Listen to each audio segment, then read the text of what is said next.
అందం ఆరోగ్యానికి స్వాగతం.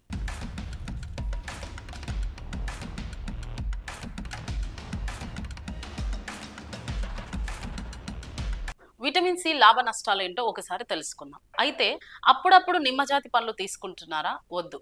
ఇకపై అవి రోజు తినే ఆహారంలో తీసుకునేలా చూసుకోండి. దానివల్ల ఎన్నో లాభాలుంటాయి తెలుసా? రోగనిరోధక శక్తి బాగుంటే రకరకాల ఇన్ఫెక్షన్లు దరిచేరవు. జలుబు, జ్వరం లాంటివి బాధించవు. ఒకవేళ వచ్చిన త్వరగా కోలుకునేలా చేస్తుంది. రోగనిరోధక శక్తి బాగుంటే అలసట కూడా దరిచేరదు. అది సాధ్యం కావాలంటే విటమిన్ సి ఉన్న ఆహారాన్ని ఎక్కువగా తీసుకోవాలి.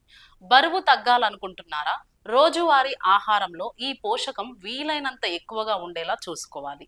సి విటమిన్ రక్తంలో చక్కెర స్థాయిల్ని నెమ్మదిగా విడుదలయ్యేలా చేస్తూనే క్యాలరీలను కరిగిస్తుంది. అలా బరువు తగ్గే అవకాశం ఉంటుంది. బాగా ఒత్తిడిగా ఉన్నప్పుడు ఏదో ఒకటి తినేసే బదులు సి విటమిన్ అందించే పండ్లు ఎక్కువగా తీసుకోవాలి. ఇది క్యాట్రిసాల్ హార్మోన్ను తెంచి మనసుకు స్వస్థాన అందిస్తుంది. ఎండ నుంచి కాపాడడంలో విటమిన్ సి కీలక పాత్ర పోషిస్తుంది. ఎండ కారణంగా చర్మం నల్లగా మారి కమిలిపోతూ ఉంటుంది. అలాగే వార్ధకపు ఛాయలు వేధిస్తుంటాయి. వీటిని ప్రభావాన్ని చాలా మటుకు తగ్గించుకోవాలంటే విటమిన్ సి ఎక్కువగా ఉండే పండ్లు లేదా కూరగాయలు తీసుకోవాలి. గుండె జబ్బుల నుంచి కాపాడుకోవడంలో ఈ పోషకం అద్భుతంగా పనిచేస్తుంది. దీన్ని రోజు తీసుకోవడం కొన్ని రకాలుగా క్యాన్సర్ రాకుండా చూసుకోవచ్చని అధ్యయనాలు చెబుతున్నాయి. సో చూసాం కదా, ఇది ఇవాల్టి అందం ఆరోగ్యం.